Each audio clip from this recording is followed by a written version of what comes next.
हमारे घर में दो शैतान रहते हैं। एक तुम और दूसरा वो गेली है जो हरदम तुझे सताता रहता है।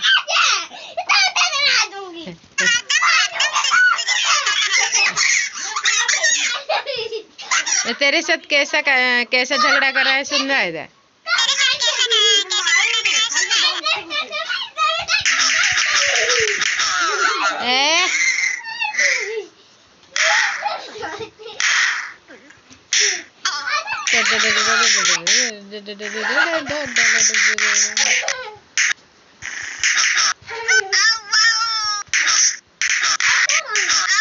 खाई देला मुंड खराब कर टॉम रे रोईता।